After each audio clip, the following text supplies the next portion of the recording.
Dahil ngayon ay November na, napag-isip-isip ko na kwentuhan ko ulit kayo na mga nakakatakot at hindi ka panipaniwala na na-experience ko. At para sa mga hindi nakakalam, ito ay part 2 na. Kaya kung hindi mo pa napapanood yung part 1, ay panoorin mo na lang pagkatapos ng video natin na to. At ang pinakaunang nakakatakot na na-experience ko na ikikwento sa inyo ngayon ay yung mga panahon na bubwit pa ako. Ako'y nanonood nun ng TV kasama aking lola. Tapos maya-maya ay nakakaramdam na ako ng antok. Pero pinipilit ko pa din di makatulog nun kasi gustong gusto kong matapos yung pinapanood namin nun. Hanggang hindi ko na namalayan at nakatulog na ako. Tapos maya-maya, sa kasarapan ng pagtulog ko, ay bigla ako naalimpungatan kasi may kumalabit sa akin. At pagmulat ko, ay nasa kama na ako. At ang pwesto ng aking higa ay nakaharap ako sa may dingding. Isip-isip ko, baka lola ko lang yung kumalabit sa akin. At pagtututbrushin niya muna ako bago ako makatulog ng tuluyan. Pero nung pagharap ko, wala si lola. Walang katao-tao nakatayo sa likod ko. Isip ko noon baka yung tita ko lang yun na nasa kabilang kama ang kumalabit sa akin at inuuto lang niya ako. Kaya ang ginawa ko ay bumalik na lang ulit ako sa pagtulog. Tapos maya-maya ay kinalabit na naman ako pero hindi ko siya pinansin kasi naiinis ako noon. Kaya dumiretso na lang ulit ako sa pagtulog. Tapos dun sa patatlong kalbit ay dun na ako natakot kasi ang lakas na neto. Parang hindi nakalabit ang ginawa niya noon kasi ang ramdam ko ay 4 na daliri yung ginamit niya. Kaya parang tinulak ako noon.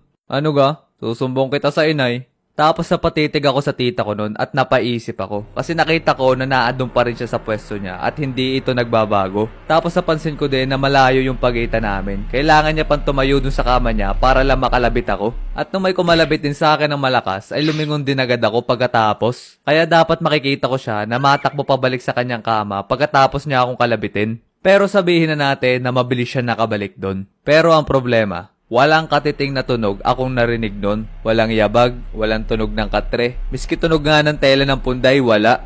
As in pagharap ko sa likod ko, wala.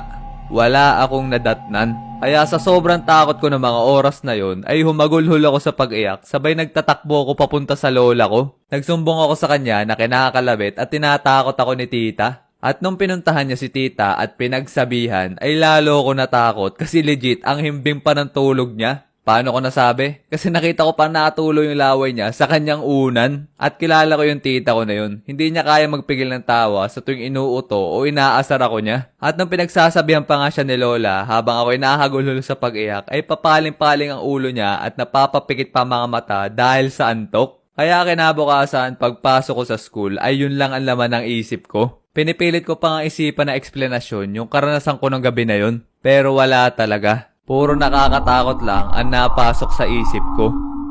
Bago tayo pumunta sa ating sunod na kwento, gusto ko sana mag-announce sa inyo saglit mga repa na meron na tayong vlogging channel. Iwan ko na lang yung link dyan sa ating description box below. O kaya naman pumunta na lang kayo dito sa ating animation channel at mag-scroll kayo pababa at makikita nyo na yan dyan. Subscribe na kayo mga repa kasi mag-upload ako dyan ng mga interesado nangyayari sa buhay ko at kung ano mang maisipan kong i-share sa inyo. Yun lang at balik na tayo sa kwento.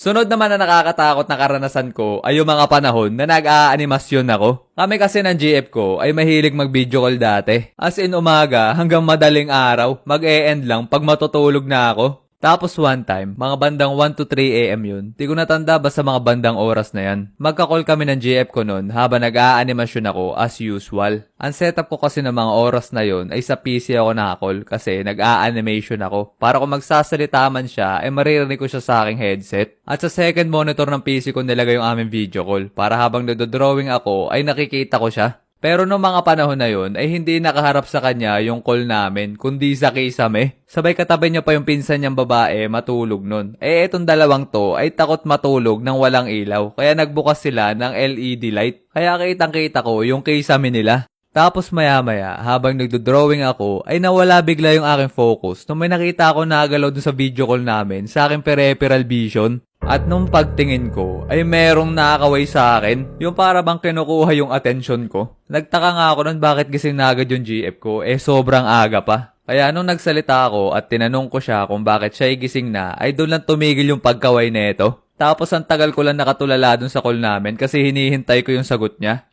Maihi ka ba?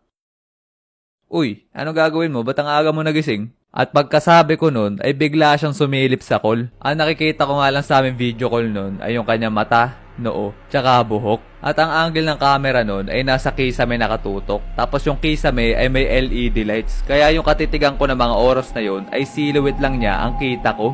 Mga ilang segundo nga kami nagkatitigan nun kasi nga hinihintay ko yung kanyang sagot.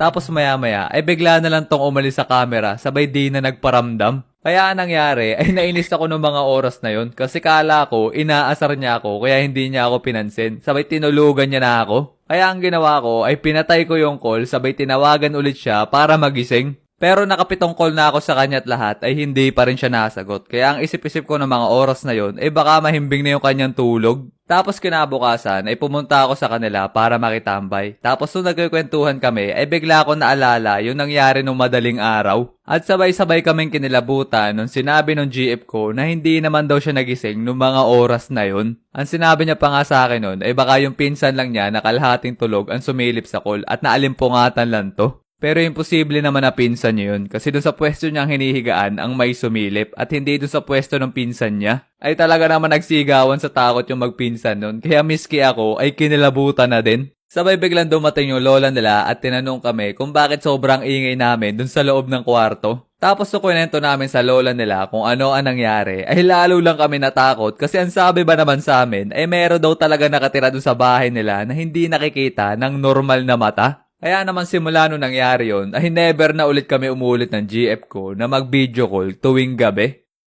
Sunod naman na nakakatakot na isi-share ko sa inyo mga repa ay yung mga panahon na mag-isa lang ako dito sa bahay. Gabi nung mga panahon na yun at tama naglalaro lang ako ng Rose of Survival dito sa aking computer. Ay nung gabi pa naman na yun ay sobrang lakas ng ulan tsaka hangin. Tapos maya-maya habang ako'y mapayapa naglalaro ay biglang kumulog at kumidlat ng sobrang lakas. At dahil nakatira ako sa Mindoro, ang nangyari pagkatapos ay nag-brown out. Pero hindi dun sa brownout ako natakot mga repa. Kung hindi dun sa sumunod na nangyari. Kasi pagkapatay ng ilaw, ay bigla ba naman may lumagabog ng sobrang lakas sa loob ng bahay? Sa sobrang takot ko nga nung mga oras na yun, ay nagkandara pa na ako umakyat na hagdan. Sabay diretsong pasok ng kwarto, sabay lock ng pinto. Sa sobrang takot ko nga at pagmamadali ay nakalimutan ko na yung cellphone ko sa baba. Kaya wala tuloy ako magamit na pang ilaw nun. Ay talaga naman sobrang creepy nung vibes ng mga oras na yun. As in sobrang lakas ng hangin at ulan sa labas. Sabay sa loob naman ay sobrang dilim. At ang pinakaliwanag ko lang nun ay yung ilaw ng kidlat sa may bintana.